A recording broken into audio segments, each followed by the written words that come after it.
Eu quero ler a palavra de Deus no Evangelho de Marcos, capítulo 11, do verso 1 ao 11. Evangelho de Marcos, são 4 evangelhos: Mateus, Marcos, Lucas e João. E eu vou ler o Evangelho de Marcos. Se tiver a Bíblia, acompanha comigo ou acompanha aqui no telão. Vamos ficar de pé um pouquinho para a gente descansar, né? Esticar bem a perna e ouvir aquilo que Deus tem para nós. Você está pronto para ouvir o que Deus tem para você através da palavra? Desde o início Ele já está falando, nos louvores, na apresentação, mas Ele vai falar conosco também nesta palavra que vamos ler.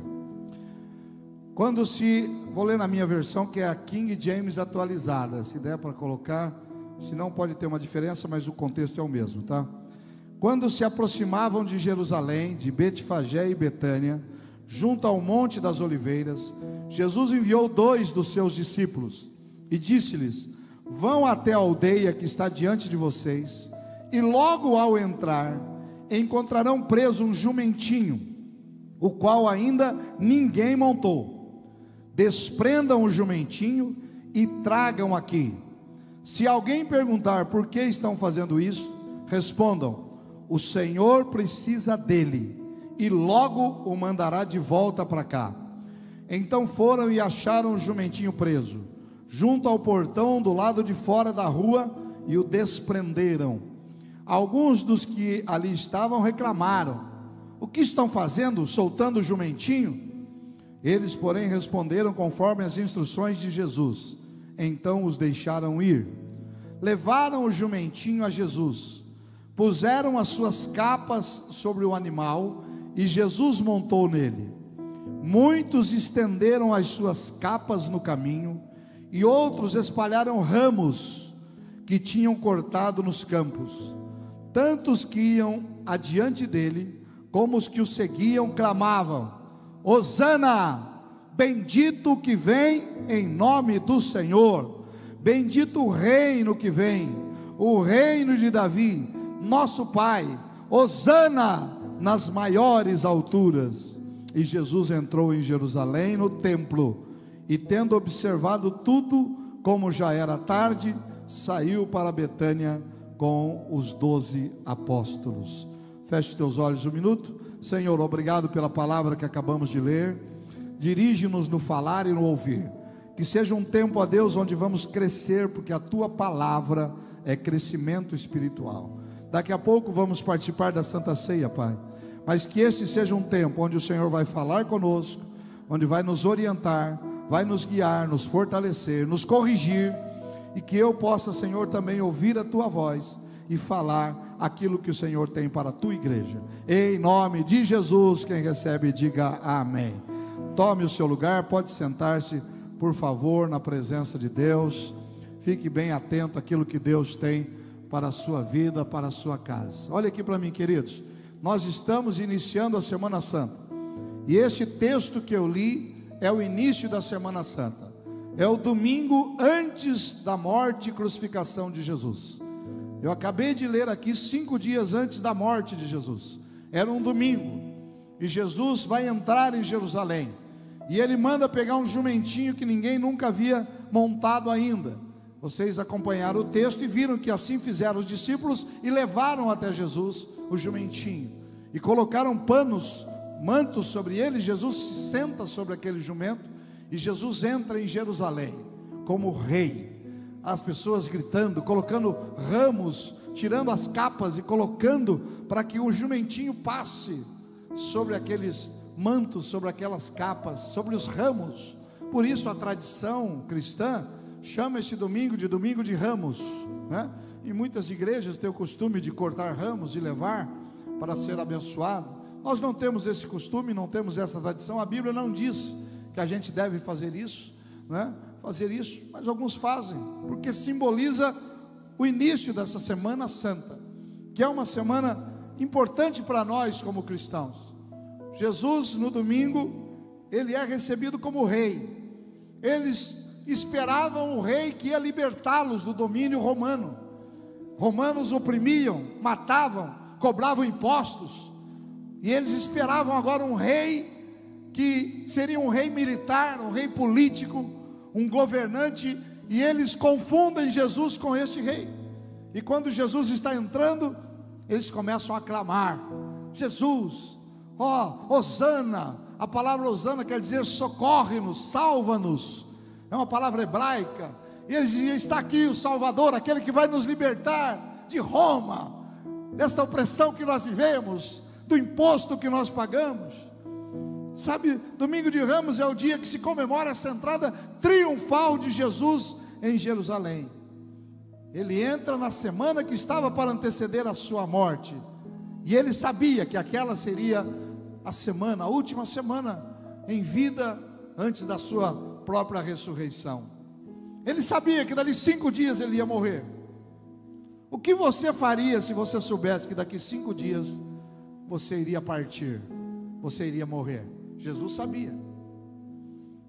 Eu vi um estudo esses dias das palavras mais ditas por pessoas na última hora, no último suspiro, quando as pessoas estão morrendo. Quais as frases que a pessoa mais diz? Não é: Deus, me dá mais tempo porque eu preciso trocar de carro, agora está chegando o carro elétrico e eu preciso comprar um carro elétrico. Deus, me dá mais um tempo de vida porque eu preciso comprar uma casa nova. Não é isso. Não é: Deus, me dá tempo que eu não fiz aquela viagem que eu queria fazer para o internacional. As frases mais ditas na hora da morte, quando está morrendo para muitas pessoas, é o seguinte: Deus, me dá mais tempo para eu cuidar da minha família, para eu ver meu filho crescer, meus netos crescer. Deus, me dá tempo para eu pedir perdão, porque eu vivi uma vida sem perdão e eu quero pedir perdão para alguém.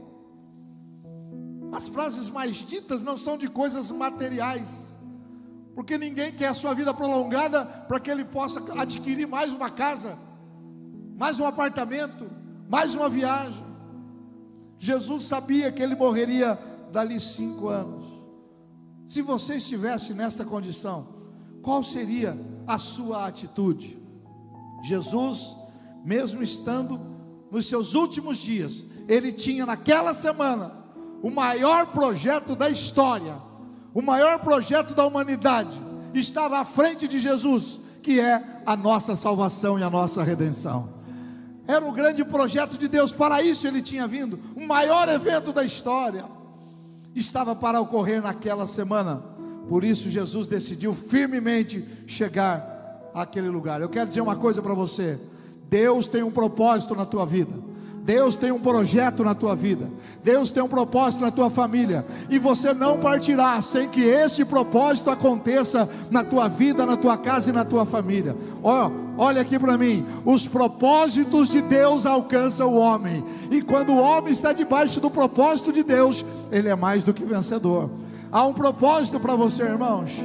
Às vezes a gente demora para descobrir o propósito de Deus. Eu tinha um plano na minha vida, eu tracei um plano na minha vida. Eu sempre estudei Senai, Colégio Técnico, FATEC, Faculdade de Direito, trabalhei em indústria, pronto para ir embora do Brasil. Eu tinha um propósito na minha vida, e aquilo me dava motivação para ir todos os dias. Trabalhava numa grande empresa multinacional, tinha um bom salário, até o dia que eu fiz o ITQ, na época era um curso livre, vim para esse bairro, até o dia que Deus me mostrou a dor de pessoas, e Deus mudou este propósito, e eu entendi que o propósito da minha vida não era, ir para outro país, trabalhar em multinacionais. O propósito da minha vida era ser cuidador de almas, ganhar almas para o reino de Deus. Há um propósito na minha vida, irmãos, e quando eu entendi isso, tudo aquilo já começou a não me dar mais alegria. Eu já ia para a empresa arrastado, os dias eram longos, eu já não tinha mais prazer, o bom salário que eu recebia já não me trazia alegria. E eu então entendi que Deus tinha outro plano na minha vida. Quando Deus tem um plano na tua vida, você vai cumprir o plano de Deus. Não estou dizendo que você tem que sair do teu trabalho, que você tem que mudar de cidade. Eu estou dizendo que há um propósito de Deus aonde você está, e ele vai se cumprir. Quem está recebendo aí, dá um glória a Deus bem forte. Deus tem propósito específico na sua vida. A verdadeira sensação de realização pessoal, de fazer algo que você gosta, acontece quando nós descobrimos e cumprimos o propósito de Deus na nossa vida. Eu vou falar de 4 ações que podem te ajudar a descobrir e cumprir o propósito de Deus específico na tua vida. Jesus tinha um propósito específico.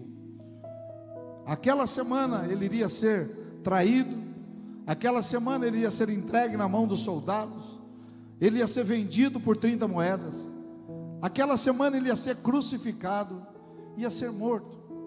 Havia um propósito na vida dele, em tudo isso pelo que ele ia passar, o propósito da salvação. Ações que você pode fazer para entender o propósito de Deus na tua vida. Primeiro, consagre totalmente a sua vida a Deus. Sabe, seja único para Deus. Jesus mandou buscar um jumentinho, mas não era qualquer jumentinho.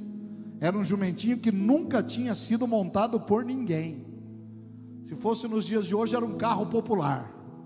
Não era aquele cavalo grande, né, de raça, que os reis usavam para entrar nas cidades. Não, Jesus entrou num jumentinho. Outro dia eu vi uma historiazinha, uma ilustração do jumentinho, né? Esse jumentinho, ele entra, é lógico que é uma história, né? É uma ilustração apenas. Esse jumentinho, ele entra e ele vê as pessoas tirando os mantos, colocando, vê tirando ramos, aplaudindo, gritando, e aquele jumentinho fica todo orgulhoso. Estou abafando, meu Deus, olha as pessoas me reconhecendo, né? Fosse nos dias de hoje, ia ter gente fazendo selfie com o jumentinho e postando, olha o jumentinho. E o jumentinho chega em casa, volta lá para a terra dele e fala para a mãe: mãe, precisa ver eu entrando em Jerusalém. As pessoas fazendo selfie, tirando mantos, colocando roupas para eu passar, cortando ramos. E a mãe disse: é, filho, vou voltar lá amanhã, sucesso, vou me candidatar a alguma coisa lá, mãe, porque vou ser eleito. Tremendo, já estou com milhões de seguidores, já sou o cara. E o jumentinho volta no outro dia, e ele apanha, eles tocam ele de lá: sai daqui, seu burro, sobe daqui. E ele volta com a orelha baixa para casa e diz: mãe, não sei o que aconteceu. E a mãe, na sua sabedoria de jumenta, ela diz: filho, é que ontem estava sobre você o Rei dos Reis e Senhor dos Senhores. Hoje você está sozinho. Sem Jesus, você é só um jumentinho. Mas com Jesus, você vai ser glorificado, louvado, você vai receber honra. Ô irmão, se Jesus não estiver sobre nós, nós somos pecadores, inveterados, mais miserável dos homens. Mas com Jesus na nossa vida, você é mais que vencedor, você é mais que vencedora. Se você recebe essa palavra, dá um glória a Deus bem forte aí. Olhe para quem está do teu lado e diga assim: Jesus tem que estar sobre a nossa vida. Diga: senão nós somos só um jumentinho. Não estou chamando ninguém de jumento não, irmão, pelo amor de Deus. Isso é só uma ilustração. Aquele animal foi a primeira vez que alguém montou nele, foi Jesus. Quando Jesus morre, ele vai para um túmulo de José de Arimateia. Foi a primeira vez que alguém usou aquele túmulo. Coisas específicas para Deus. Isso me mostra que para Deus não é de qualquer jeito. Se até o túmulo dele foi separado para ele, o animal que ele montou foi separado para ele. Sabe, para Jesus não é de qualquer jeito. Sua vida não é de qualquer jeito, sua família não é de qualquer jeito. Sabe, não abra mão de ter a melhor família. Se você mora numa casa, que a casa seja o melhor que você puder. Os teus filhos receberão o melhor que você puder. A igreja será o melhor que nós pudermos, porque nós estamos fazendo para o Rei da Glória, para o Senhor dos Senhores. Um projeto sagrado exige uma vida consagrada a Deus. Não dá para um dia estar na igreja, outro dia estar fora da igreja. Não dá para ser um crente girafa. Crente girafa é aquele que fica com o corpo na igreja e a cabeça lá no mundo, lá fora. Esse é o crente girafa. Não seja um crente girafa não. Você está na casa de Deus, faça parte desse exército vitorioso do Senhor. Aleluia. Segunda ação que você pode fazer para entender o propósito de Deus na tua vida: confie na providência sobrenatural de Deus. O pai providenciou aquilo que o filho precisava. Se o projeto é de Deus, guarde isso, Ele vai providenciar os recursos para ser realizado na tua vida. Você tem um projeto de Deus na tua vida? Você tem um plano de Deus? Deus dará recursos para que você faça. Jesus disse: vai lá, tem um jumentinho preso, solta o jumentinho. Alguém vai perguntar o que está acontecendo, diga para ele: o Senhor Jesus precisa dele. E quando eles estavam soltando o jumentinho: ei, o que vocês estão fazendo com o jumentinho? E eles disseram que Jesus falou: Jesus precisa dele. Jesus precisa de nós. Jesus precisa que a gente o conduza aonde nós estivermos. Você será um representante do Senhor Jesus. Todo projeto de Deus tem também a providência e os recursos de Deus. Aleluia. Terceira ação que você pode fazer: viva nas diretrizes da palavra de Deus. Tudo isso aconteceu com Jesus. Mateus 21, do 4 ao 5. Ora, tudo isso aconteceu para se cumprir o que foi dito por meio do profeta. O que o profeta falava: digam à filha de Sião: eis que o seu rei vem até você, humilde, montado em jumenta, e num jumentinho, cria de animal de carga. Já tinha sido profetizado centenas de anos antes que o rei dos reis não entraria com pompa, com cavalos, com carruagens. Ele viria humildemente num jumentinho. Um cumprimento da profeta de Zacarias, capítulo 9, versículo 9, no Velho Testamento. Jesus estava cumprindo a profecia da palavra. Alegre-se muito a filha de Sião, exulte a filha de Jerusalém, eis que o seu rei vem até você, justo e salvador, humilde, montado em jumento, num jumentinho, cria de jumenta. Isso foi escrito, irmãos, mais de 500 anos antes de Jesus nascer. A palavra já falava, era específica, até na maneira como ele entraria em Jerusalém. Esse ato dele chegar montado numa jumenta identificava Jesus como o Messias prometido. E ele colocou em prática aquilo que a palavra de Deus determinava para ele. A palavra de Deus é a bússola de orientação da nossa vida. Sempre que você tiver em dúvida, é a palavra do Senhor que vai te direcionar. Você está aqui ouvindo a palavra de Deus e ela vai te direcionar. Aleluia. A palavra de Deus é poderosa para mudar vidas, para mudar corações, para mudar famílias, para recuperar vidas. E você está dentro de uma igreja que prega a palavra do Senhor Jesus. A quarta ação que você tem que ter para saber o propósito de Deus na tua vida: ande humildemente diante das pessoas e de Deus. Tem gente que ele cresce um pouquinho, ele sobe numa gilete, cresce um pouquinho, um cargo, um elogio, ele já começa a se achar. Ele já começa a ter até vertigem de altura. Ele subiu numa gilete agora. A multidão aclamava: Jesus, Hosana, o rei. Que essa expressão que quer dizer salva-nos, se tornou até uma exclamação de louvor. Lá no Salmo 118, 25: ó, salva-nos, Senhor, nós te pedimos. Ó Senhor, concede-nos prosperidade. Bendito que vem em nome do Senhor, da casa do Senhor nós os abençoamos. O Senhor é Deus, Ele é a nossa luz. Adornem as festas com ramos até as pontas do altar. Isso já estava, irmãos, escrito há milhares de anos antes. Provavelmente foi essa mesma multidão que 5 dias depois estaria dizendo para Jesus: crucifica. Provavelmente parte desta multidão estava lá. Isso me remete, irmãos, a entender que nem todo mundo que está do meu lado quer a minha prosperidade. Há pessoas que estão perto de nós que eles querem que a gente prospere, mas não mais do que eles. Olha, eu queria que você comprasse um carro, mas você não vai comprar um carro melhor do que o meu. Eu queria que você tivesse uma casa, mas precisava ser num condomínio. Tem gente do nosso lado, irmãos, que vai nos abandonar. Tem gente que vai fazer como essa multidão que no domingo clamava pelo rei, mas quando eles acham que Jesus não é o rei político, não é o rei militar, eles começam agora a dizer: crucificam, solta Barrabás, que era um homicida, e crucifica Jesus, que é o rei dos reis, que é o Senhor dos senhores.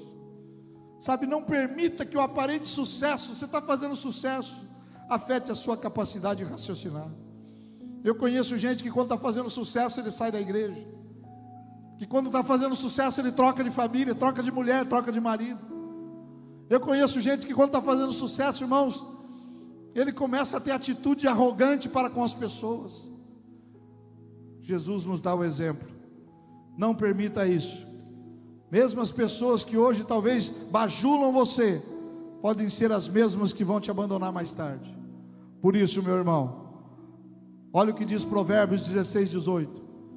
Antes da ruína vem a soberba. Quer ver alguém que vai cair?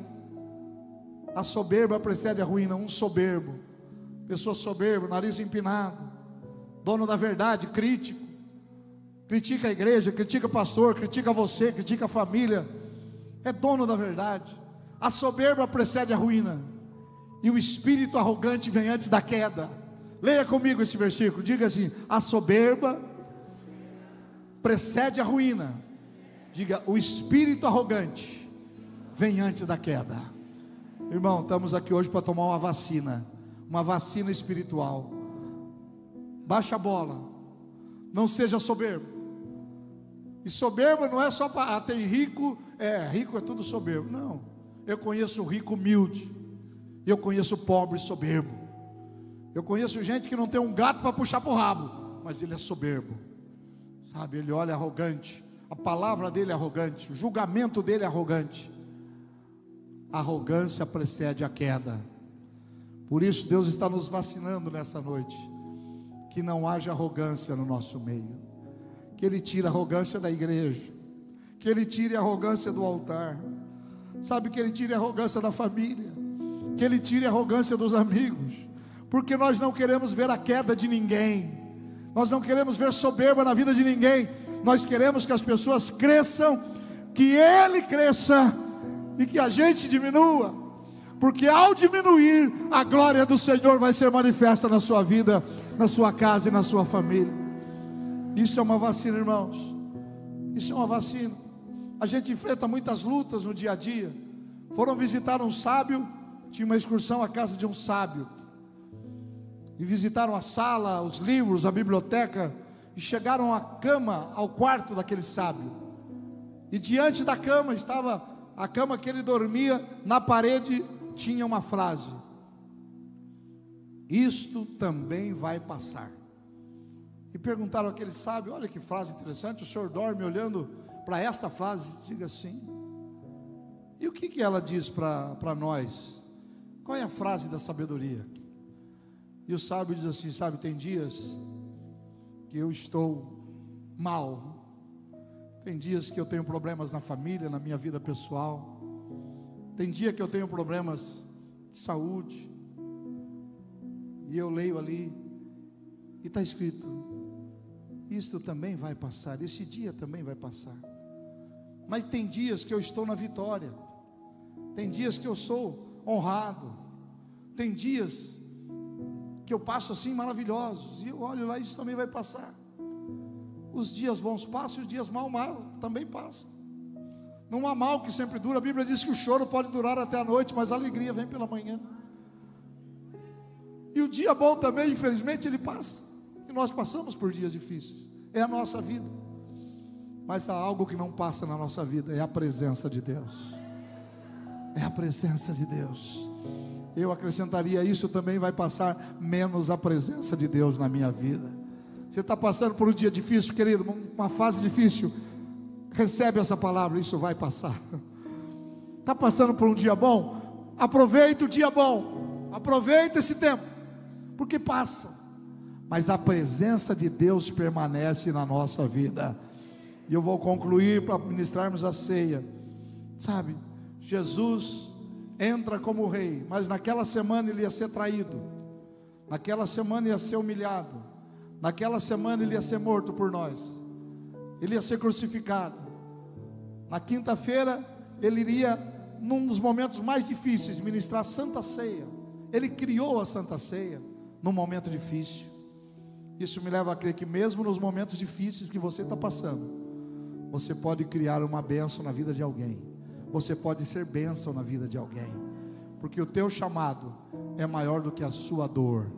O teu chamado, irmãos, é maior do que a sua dor. Sabe o que é isso? Você foi chamado para abençoar pessoas, e nada vai impedir que você realize o seu chamado. Eu já subi nesse altar doente, pregando para cura.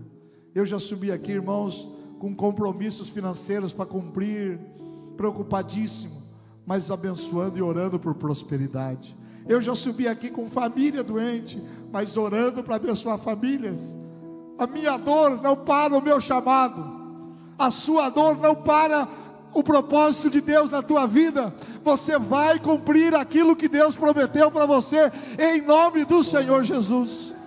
A tua dor não vai te imobilizar. O medo é paralisante. Quando a gente está com medo, a gente fica paralisado de medo, mas o medo não vai te paralisar, porque aquele que entrou montado num jumentinho, no domingo ele ressuscita como o Senhor dos senhores, Rei dos reis, a chave da vida e da morte, derrotando Satanás e seus demônios, e ele está aqui para ser glorificado e para dizer a você: você vai vencer em nome do Senhor Jesus. Aleluia. O propósito de Deus vai te alcançar. Há um propósito de vida para você, sabe? Na tua família, Deus te colocou lá por um propósito. No teu trabalho, Deus te colocou lá. Você que já aposentou, Deus te colocou lá e permitiu para um propósito. Você está nesta igreja por um propósito de Deus, e o propósito de Deus alcança o homem e alcança a mulher. Ele está te alcançando, aleluia. E você vai cumpri-lo para a glória do Senhor Jesus. Feche um pouquinho seus olhos, Pai, que esta palavra permaneça em nós. Estamos iniciando a Semana Santa, uma semana onde o Senhor começa no domingo de Ramos e termina no domingo da ressurreição. Uma semana intensa, que mudou a história da humanidade. Uma semana, ó Deus, onde o Senhor se entregou por nós, e por isso vamos participar agora daquilo que o Senhor instituiu também na quinta-feira, a Santa Ceia do Senhor. Por isso, Pai, que cada um tenha esta palavra retida em si, e o Senhor possa direcionar, Pai, e falar em cada coração nesta noite.